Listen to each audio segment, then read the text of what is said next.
ஓம் சாந்தி. அவ்யக்தவாணி பட்டியில் இன்னைக்கு 15வது நாள். அக்னி சிறகுகள். அவ்யக்தவாணி டேட் 18/1/84. தாதா லேக்ராஜ் கிருப்லானி இப்போ பிரம்ம பாபான்னு சொல்கிறாங்க. தாதா ஒரு ரெஸ்பெக்டோட சொல்லுவாங்க பெரியவங்களுக்கு. அவங்க பிறந்த டேட் 15 டிசம்பர் 1884. அவங்க 1984 அன்னைக்கு பிறந்திருந்தாங்க. 15th December 1884. அவங்க அந்த நாள் அன்னைக்கு ஒரு ஹிந்து குடும்பத்தில் பாகிஸ்தானில் உள்ள ஹைதராபாத் சேர்ந்தெல்லாம் பிறந்தாங்க. அவங்களோட அப்பா பேர் குல்சந்த் கிருப்லானி. அவங்க சின்ன வயசுலேயே அம்மா இறந்துட்டாங்க. அவங்க ஒரு கூட்டு குடும்பத்தில் இருந்தாங்க. அவங்களுக்கு அந்த அன்பெல்லாம் அவங்க ஆண்டி சிஸ்டர்ஸ் அவங்கள்ட்ட இருந்து அவங்களுக்கு அன்பு கிடைச்சிது. கூட்டு குடும்பமாக இருந்தாங்க. அந்த டயத்தில் கல்கட்டா தான் பிஸ்னஸ் கேபிட்டலாக இருந்தது இந்தியாவோட. அது ரொம்ப பிஸ்னஸ்க்கான ஒரு ஃபேமஸான இடமா இருந்தது. டூரிசத்துக்கு ஒரு ஃபேமஸான இடம் இருந்தது. ஏன்னா அப்போ அது ஒரு போர்ட் சிட்டியாக இருந்தது அங்கே கடல் கரை பக்கத்தில். அப்போ ஒரு லார்டு அவர் என்ன நினச்சாருன்னா, வைஸ்ராய், அவர் கொல்கட்டாலேருந்து டெல்லிக்கு இதை மாற்றிடலாம் அப்படின்னு நினச்சார். அவங்க அப்பா ஒரு ஸ்கூல் மாஸ்டராக இருந்தாங்க, டீச்சராக இருந்தாங்க ஸ்கூலில். தாதாராஜுக்கு 15 வயசுலே ஒரு வேலைக்கு அனுப்பிச்சாங்க. அவங்க கொல்கட்டாவுக்கு அனுப்பியிருந்தாங்க வேலைக்காக. அந்த டயத்தில் அவங்க சேலரி 15 ரூபா இருந்தது. அந்த 15 வயசில் அவங்க சேலரி 15 ரூபா இருந்ததாம். அதுக்கப்புறம் அவங்க வேலை செஞ்ச கம்பெனி தாராச்சந்த் பரசுராம் அண்ட் சன்ஸ். அது ஒரு ஜுவல்லரி பிஸ்னஸ்ஸு. ஒரு 3 வருஷத்துக்காக அங்கே அப்பாயிண்ட் இருந்தாங்க. அதாவது 3 வருஷத்துக்கு அவங்க லீவ் எடுக்க முடியாது. அவங்க ஃபேமிலி தான் இவங்கள விசிட் பண்ணலாம். 3 வருஷம் கழித்து அவங்க அந்த சேலரியை வாங்கிட்டு அவங்க திரும்பி வீட்டுக்கு போகலாம். அவங்க திரும்பி வரும்போது அவங்களுக்கு ப்ரொமோஷன் கிடைச்சிது. அவங்க வீட்டுக்கு போயிட்டு வரும்போது 10% பிஸ்னஸ் ஷேர் கிடச்சிது. அதுக்கப்புறம் 3 வருஷம் வேலை செஞ்சாங்க. அதுக்கப்புறம் போனாங்க. அதுக்கப்புறம் திரும்பி வந்தாங்க. அதுக்கப்புறம் இப்போ அவங்க ஜென்ரல் மேனேஜராக ஆகிட்டாங்க. இது எதுக்காகனா, அவங்களுக்கு அந்த கலை தெரியும், அதுக்காகன்னு இல்லை. அவங்களுக்கு இன்னொரு கலையும் தெரிஞ்சது. அந்த சரியான பர்சனுக்கு சரியான ஜுவல்லரி செஞ்சு தரணும். அவங்க ஆராவும் நல்லா இருந்தது. அதனால ராயல் சோல்ஸ் அங்கே வந்தாங்க. அந்த கிளைண்ட்ஸ் இவங்களுக்கு ரொம்ப பிடிச்சிருந்தது. இதெல்லாம் நடந்துட்டு இருக்கும்போது ஒரு விஷயம் அவங்கள துக்கப்படுத்துது. அவங்களுக்கு அந்த லம்சம் சேலரி கிடைக்கும்போது, அப்போ அந்த பாஸ் தாராச்சந்த் இவங்களுக்கு சேலரி தருவாங்க. அவங்க லம்சம் அமௌண்ட்டாக தருவாங்க. உதாரணத்துக்கு அவங்களுக்கு 1530 சேல்ரி அவரோடதுன்னா, ஆனால் இவங்களுக்கு 1500 தான் கொடுப்பாங்க. இது எல்லாருக்கூடையும் நடந்தது. ஆனால் இவர் என்ன நினச்சாரு, இந்த வேலையை விட்டுடலாம் அப்படின்னு. ஆனால் அவங்க அப்பா சொன்னாங்க, இல்லை வேண்டாம். ஆனால் அவர் நோட்டீஸ் கொடுத்துட்டு விட்டார். அந்த டயத்தில் அவங்க கூட ஒரு லாயலான கொலீக் இருந்தாங்க. அவரும் இந்த கடையை விட்டுடலான் இருந்தாங்க. அவங்க பேர் உங்களுக்கு தெரியுமா? அவங்க பேர் சேவக்ராம் கூப்சந்த் தாஸ்வானி. நிறைய டயத்தில் இந்த இது சொல்லியிருக்காங்க, நீங்கள் போகும்போது என்னையும் கூப்பிட்டு போங்க, ஏன்னா எனக்கு தெரியும் நீங்கள் எங்கே போனாலும் உங்களுக்கு வெற்றி, நீங்கள் பொழைச்சிப்பீங்க, அதனால் நானும் உங்கள் கூட வரேன். அப்போ தாதா சொன்னாங்களாம், எனக்கே தெரியல நான் எங்கே போவேன், என்ன பண்ணுவேன். இருந்தாலும் சேவக் பாய் காமிச்சு இவருக்குள்ளார உள்ள கான்ஃபிடென்ஸை எழுப்பினாராம். ஸோ அவங்க 2 பேரும் ஜாப் ரிசைன் பண்ணிட்டாங்க. அவங்க 2 பேரும் ஒரு கம்பெனி ஸ்டார்ட் பண்ணாங்க. லக்கிராஜ் சேவக்ராம் அண்ட் சன்ஸ்னு 1920 அந்த கம்பெனி ஸ்டார்ட் பண்ணாங்க. அதில் நிறைய ஷேர் தாதா லேக்ராஜோட இருந்தது. அவங்க ஒன்றாவே வேலை செய்ய ஆரம்பித்தாங்க. நிறைய கிளைண்ட்ஸ் இந்த பக்கம் வந்துட்டாங்க. அங்கேருந்து இங்கே வந்துட்டாங்க. அந்த தாராச்சந்த் கடைக்கு போகாமல் இவங்கள்கிட்ட வந்துட்டாங்க. அவங்க பிஸ்னஸ் நல்லா முன்னாடி போச்சு. நிறைய கிங்ஸ் வந்தாங்க. நேபாளோட கிங்ஸ்லாம் இவங்கள்ட்ட நகை வாங்கினாங்க. ஆனால் ராஜாக்கள் என்ன சொன்னாங்கன்னா, என்ன கடவுள் ராஜாவாக்கியிருக்காங்க, ஆனால் ராஜாக்கான குவாலிட்டி உங்களுக்குள்ளார தான் இருக்குது அப்படின்னு. இப்போ தாதாவோட பேக்ரவுண்ட் அவங்களுக்கு ஒரு மனைவி இருந்தது, ஜசோதா மாதா. 2 பையன் 4 பொண்ணு. நல்ல அன்பாக அவங்கள வளர்த்தாங்க. நாராயண் தாதா சொன்னார், என் அப்பா மேலே எனக்கு அன்பு மரியாதை இருந்தது. நான் எப்பயுமே அவர் கண்ணை பார்க்கல. என்னோட அப்பாவோட கண்ணோட கலர் என்ன அது எனக்கு தெரியாது. அந்த அளவுக்கு எனக்கு ரெஸ்பெக்ட் இருந்தது. 50 வயசில் தாதாக்கு வந்து நிறையா காட்சி கிடைத்தது. அதுதான் வந்து அவங்க லைஃப்பில் உள்ள புது ஃபேஸ். அவங்க வந்து வேலைக்கு அதுக்கப்புறம் கம்மியாக தான் போனாங்க. நிறைய சாலிட்யூடில் தனிமையில் டைம் ஸ்பெண்ட் பண்ணாங்க. செவரில் வரைய ஆரம்பித்தாங்க. அதுக்கப்புறம் அந்த ஆன்மீக விழிப்புணர்வு வந்ததுக்கப்புறம் தாதா லேக்ராஜ் வந்து பிரம்மாவாக மாறிட்டாங்க. 1930 1969 வரைக்கும் பிரம்மா பாபா வந்து ஒரு சாதாரணமான வாழ்க்கை, ஒரு தூய்மையான வாழ்க்கையை வாழ ஆரம்பித்தார். அந்த டயத்தில் மக்கள் வந்து ரொம்ப ஃபேமஸ் ஆகணும்னு நினச்சாங்க. ப்ரொஃபஷனல் அத்லெட்ஸ் ஆகணும், ப்ரொஃபஷனல் டாக்டர் ஆகணும்னு நினச்சாங்க. ஸோ இந்த மாதிரி நேரத்துலேயும், ஏன்னா உலகத்தில் உள்ளவங்க எல்லாரும் அப்போ அந்த டயத்தில் ப்ரொஃபஷனல் டாக்டர் ஆகணும், இன்ஜினியர் ஆகணும், அந்த மாதிரி கனவோட இருந்தாங்க. ஆனால் பாபாவோட இதை வந்து பார்த்திங்கன்னா தூய்மை ஆகணும், ப்ரொஃபஷ்னலி பியூராக இருக்கணும்.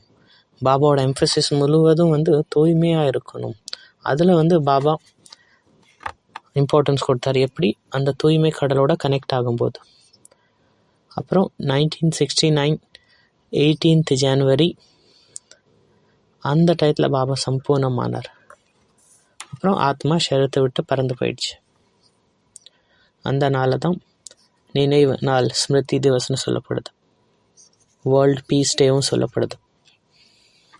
ஸோ 18 January 1984 பாபாவோட 15th anniversary. ஸோ இன்றைக்கி முரளியில் 18 January பாபா 18 பாயிண்ட் சொல்கிறார். முரளியே அந்த பாயிண்ட் ஃபார்மில் தான் இருக்குது. இன்றைக்கி மதுபனுடைய தந்தை வந்து மதுபனில் சந்திக்க வந்திருக்கார். எவ்வளோ பியூட்டி பாருங்கள். மதுபனோட தந்தை குழந்தைங்கள மதுபனில் சந்திக்க வந்திருக்காரு. First point. பாபாவோட லவ்விங் கனெக்ஷன், அன்பான கனெக்ஷன் குழந்தைங்க கூட இருக்குது. பாபா ஸ்பெஷலி 18 January அன்றைக்கி பார்த்திங்கன்னா எல்லோரும் extra love, extra enthusiasm, extra ஊக்க உற்சாகம், எக்ஸ்ட்ரா எஃபோர்ட் போடுறாங்க. அன்றைக்கி வந்து பார்த்திங்கன்னா 2 மணிலேருந்து எந்திரிச்சு எல்லோரும் யோகா பண்ணுவாங்க.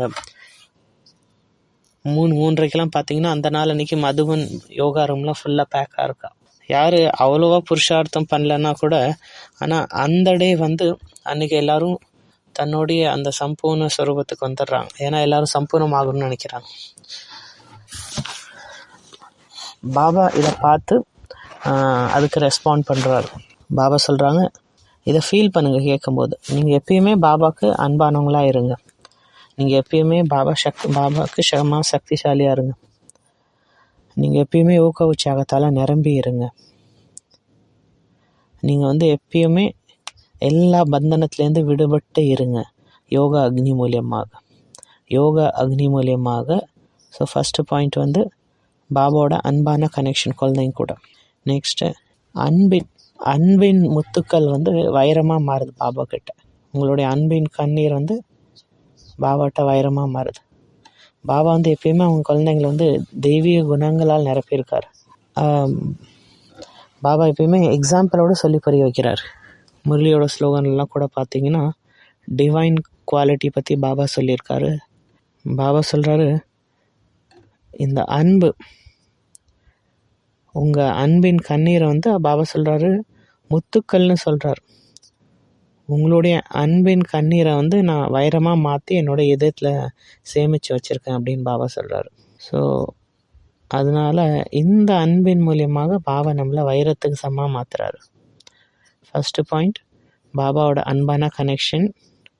செகண்ட் வந்து இந்த அன்பின் முத்துக்கள், உங்கள் கண்ணீரும் வந்து பாபா வைரமாக மாற்றுறாரு. மூணாவது சொல்கிறாரு, இன்றைக்கி வந்து சக்திக்கான நாள். பாபாவுக்கும் நிறையா கிரிட்டிசிசம் ஃபேஸ் பண்ண வேண்டியதாக இருந்தது. சொசைட்டிலேருந்து நிறையா கெட்ட பேர் வந்தது. இருந்தாலும் பாபா வந்து உறுதியாக இருந்தார். பாபா அவர் கர்மத்தில் ஃபோக்கஸ்டாக இருந்தார். அதுதான் பாபா நமக்கும் சொல்லி கொடுக்குறாரு. உங்கள் வாழ்க்கையிலேயே இந்த மாதிரி புயல் வரும்போது நீங்கள் இந்த ஒரு சங்கல்பத்தில் இருக்கணும், நான் வந்து பரமாத்மா காரியத்தில் இருக்கேன், அவரு என் மூலியமாக செய்ய வைக்கிறாரு. அடுத்த 4வது தத்துவங்கிற வரதானம். நீங்களும் அதே மாதிரி தான். பாபா எல்லாரையும் வந்து சமமாக பார்த்தாரு. ஏழை பணக்காரங்க யாராக இருந்தாலும் சமமாக பார்த்தாரு. எல்லாருமே பாபா கண்ணில் வந்து ஈக்குவலாக இருந்தாங்க. பாபா எல்லாருடைய சம்பூர்ண ஸ்டேஜ் பார்த்தார். அப்போ நீங்களும் பாருங்க, நான் பாபாவோட கண்ணுலேருந்து பார்க்குறேன்னா இல்லை இந்த 2 கண்ணால் தேகபானுங்கிற அந்த கண்ணால் பார்க்குறேன்னா. இப்போ பாபா தத்துவங்கிற வரதானம் தர்றாரு. அடுத்து வந்து will power and Shakti army, Shakti Sena. அந்த டயத்தில் பெண்களுக்கு அவ்வளோ பவர் கிடையாது. அவங்க வெளியே போக முடியாது. அவங்கள ஜஸ்ட் ஒரு ஆப்ஜெக்ட் மாதிரி தான் ட்ரீட் பண்ணிட்டு இருந்தாங்க. ஏதோ ஒரு மனுஷனுக்கு கல்யாணம் பண்ணி கொடுத்துட்டாங்க. ஆனால் பாபா அவங்களுக்கு அப்லிஃப்ட்மெண்ட் கொடுத்தாங்க, அவங்களுக்கு லீடர்ஷிப் கொடுத்தாங்க, அவங்கள முன்னாடி வச்சாங்க, அவங்கள வந்து வில் பவரால் நிரப்பினாங்க, அவங்கள வந்து சிவசக்தியாக மாற்றினாங்க. ஒரு வாட்டி நான் ஒரு புக்கு படிச்சுட்டு இருந்தேன். அந்த புக்கில் தாதி ஜானகி ஏதோ ஒரு நினைவில் நின்றுட்டு இருந்தாங்க. இப்போ பாபா பின்னாடியிலேருந்து வந்து கேட்டாங்களாம், என்ன யோசிச்சுட்ருக்க இனிமையான குழந்தை அப்படின்னு. பாபாவுக்கு தெரியும் என்ன யோசிச்சுட்டு இருந்தாங்கன்னு. அப்போ அவங்க யோசித்தாங்க, கடவுள் என்னை தேர்ந்தெடுத்திருக்காங்க, என்னால் இதெல்லாம் பண்ண முடியுமா, அந்த மாதிரி வீக்கான தாட்ஸ் வந்துட்டு இருந்தான். இப்போ பாபாவுக்கு இது தெரியும். இப்போ பாபா இருந்தாலும் கேட்டாரா என்ன யோசிக்கிறீங்கன்னு. ஒன்றும் இல்லை பாபா அப்படின்னு சொன்னாங்களே. இப்போ பாபா சொன்னாரா, சதா ஞாபகம் வச்சுக்கோ, யார் உன்னை தேர்ந்தெடுத்துக்கிறேன். நீங்கள் வந்து உங்களை மேலே டவுட் இருந்தால் நீங்கள் பகவான் மேலே டவுட் பண்ணுற மாதிரி. அப்போ தாதி சொன்னாங்களா, அன்னையிலேருந்து நான் எப்பயுமே என்னை டவுட் பண்ணுறதில்ல. பாபா என்னை எப்படி பார்க்குறாரோ அந்த மாதிரி தான் நான் என்னை பார்க்குறேன். நான் அன்னையிலேருந்து வீக் தாட்ஸ் க்ரியேட் பண்ணுறதில்ல. இப்படி தான் பாபா வந்து நமக்குள்ளார சக்தியை நிரப்புறாரு. அடுத்த பாயிண்ட்டு பேக் போன். ஃபர்ஸ்ட் 5 பாயிண்ட்டை இன்னொரு ரிவைஸ் பண்ணிக்கலாம். ஃபர்ஸ்ட் பாயிண்ட் என்னது? கனெக்ஷன், அன்பின் கனெக்ஷன். செகண்ட், முத்துக்கள். உங்கள் கண்ணீர் முத்துக்கள் வந்து வைரமாக பாபா மாற்றுறாரு. தேர்டு வந்து சக்தி ஸ்வரூபத்துக்கான நாள். 4வது தத்துவம். 5வது வில் பவர் மற்றும் சக்தி, சிவசக்தி சேனை. 6வது வந்து பேக் போன். பாபா வந்து எப்பயுமே ஒரு முதுகெலும்பாக நின்றுட்டு இருந்தார். அவங்க குழந்தைங்கள முன்னாடி வச்சுட்டு பாபா பின்னாடி நின்னார். குழந்தைங்கள ஜொலிக்க வச்சார், ஷைன் பண்ண வச்சார். பாபா என்ன சொல்றாருன்னா, நீங்களாம் என்னுடைய கண்ணின் மணிகள் அப்படின்னு. ஸோ பாபா வந்து ஒரு பேக் போனாக ஒர்க் பண்ணார் நம்மளை சேவையில் கொண்டு வரதுக்காக. பாபா வந்து குப்தமாக இருந்துட்டு குழந்தைங்கள பிரத்யக்ஷம் பண்ண வச்சார். அடுத்து 7th பாயிண்ட் வந்து கர்மாதீத் ஸ்டேஜ். நம்ம எல்லாருக்கும் தெரியும் 18 ஜனவரி 1969 வந்து பாபா அவ்வியக்தமானார். பாபா தன்னுடைய கர்மாதீத் சம்பூர்ண நிலை அடைஞ்சார். 8th பாயிண்ட், உலக நன்மைக்கான விஸ்வ கல்யாண் ஸ்டார்ட் ஆகுது. அந்த நாள்லேருந்து நம்ம பார்க்குறோம், நம்ம யஜ்யம் வந்து குளோபல் லெவலில், உலக லெவலில் ஸ்ப்ரெட் ஆச்சு. இன்றைக்கி வரைக்கும் அது பரவிக்கிட்டே இருக்குது. இப்போ நம்ம எல்லாரும் ஒன்றா இருக்கோம். 9th பாயிண்ட், பாபாவின் பிரத்யக்ஷ் தான். பாபா சொல்கிறாரு, நீங்கள் தான் பகவானை பிரத்யக்ஷம் பண்ணக்கூடிய கண்ணாடி. உங்களுடைய எண்ணங்கள், உங்களுடைய வைப்ரேஷன், உங்களுடைய எல்லா விஷயமும் வந்து பாபாவை பிரத்யக்ஷம் பண்ணணும். ஸோ அப்போ எவ்வளோ கேர்ஃபுல்லாக இருக்கணும். நம்ம ஸ்லோகனில் கூட பாபா சொல்கிறாரு, உண்மையான எஃபர்ட் என்னன்னா பிரம்மச்சரியம், யோகா, தெய்வீக குணங்கள். இதுதான் வந்து உண்மையான புருஷார்த்தம். இதுதான் உண்மையான யதார்த்த புருஷார்த்தம். அப்போ நம்மளே வந்து நம்மளை செக் பண்ணி பாருங்கள், நான் என்ன மாதிரி எஃபர்ட் போடுறேன் அப்படின்னு. ஏன்னா இன்றைக்கி பாபா கிளியர்லேயே சொல்கிறாரு, உண்மையான எஃபர்ட் எதுன்னு.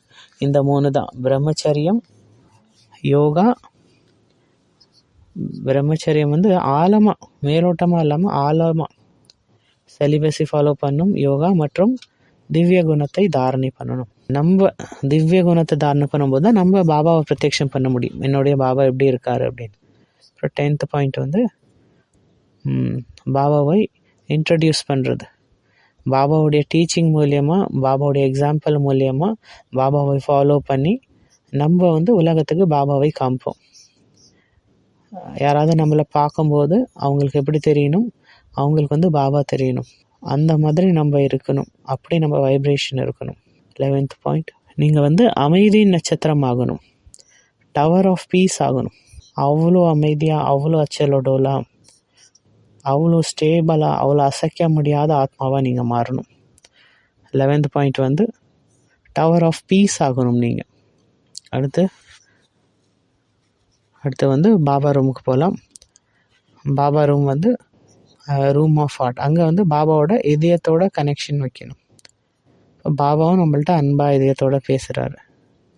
13th பாயிண்ட், பாபாவோடைய குடிசை. அது வந்து அன்பின் நினைவு சின்னம் அது. ஸோ அங்கே வந்து நம்ம பாபாவோட சந்திக்கிறோம். ஒரு மியூசிக்கல் மீட்டிங், விதவிதமான மியூசிக் மூலியமாக பாபா சொல்கிறாரு. சில பேர் அன்பின் மியூசிக் ப்ளே பண்ணுறாங்க, சில பேர் வந்து சக்தியின் பாட்டு பாடுறாங்க, சில பேர் ஆனந்தத்தின் பாட்டு பாடுறாங்க, சில பேர் அன்பின் பாட்டு பாடுறாங்க. ஆனால் பாபாவுக்கு இந்த பாட்டெலாம் கேட்க பிடிச்சிருக்கு. பாபாவுக்கு இந்த பாட்டெலாம் கேட்க ரொம்ப அழகாக இருக்கும். 14th பாயிண்ட், ஸ்மிருதி திவஸ் மற்றும் சக்தி திவஸ். அடுத்த 15th பாயிண்ட், கொரோனேஷன் டே. அது சேவைக்கான கொரோனேஷன் டே. இந்த நாளுக்கு தான் பார்த்திங்கன்னா பாபா வந்து எல்லா ரெஸ்பான்சிபிலிட்டியும் வந்து குழந்தைங்க கையில் கொடுத்தாரு. ஸோ அதுதான் கொரோனேஷன் ஆஃப் சேவைக்கான டே. 16வது பாயிண்ட்டு, திலகம். அந்த நம்ம சக்தியோட அவேர்னஸில் வர்றது, நம்ம சக்தியை விழிப்புணர்வு கொண்டு வர வைக்கிறது, ஜாகரன் பண்ணுறது. 17th பாயிண்ட், பாபா வந்து குழந்தைங்கள முன்னாடி வச்சு அவர் வந்து பின்னாடி இருக்கார். 18வது பாயிண்ட், பாபாவுடைய வண்டர் டபுள் ஃபாரினர்ஸ்க்காக. ரொம்ப அழகாக பாபா சொல்கிறாரு, இதை வந்து குழந்தைங்களோட வண்டர். நீங்கள் வந்து எவ்வளோ தூரத்தில் இருக்கீங்க, விதவிதமான கல்ச்சர், விதமான ரிலீஜன் இருந்தாலும் நீங்கள் எவ்வளோ பக்கத்தில் வந்திருக்கீங்க. யார் இங்கே அபுல பக்கத்தில் இருக்காங்களோ, ஆனால் அவங்க பாபாவை தெரிஞ்சுக்கல, ஆனால் நீங்கள் அவ்வளோ தூரத்தில் இருக்கீங்க, ஆனால் நீங்கள் பக்கத்தில் வந்துட்டீங்க. யார் வந்து கடற்கரை பக்கத்தில் இருக்காங்களோ அவங்க தாகத்தோடு இருக்காங்க. ஆனால் தூரத்தில் உள்ள டபுள் ஃபாரினர்ஸ் வந்து அவங்க வந்து இந்த தண்ணியை குடித்து மற்றவங்களோட தாகத்தை தீர்க்க போகிறாங்க. ஃபைனலி பாபா என்ன சொல்கிறாருன்னா, நீங்கள் எல்லோரும் டபுள் சந்தோஷமாக இருக்கணும். சந்தோஷமாக இருக்கீங்களா?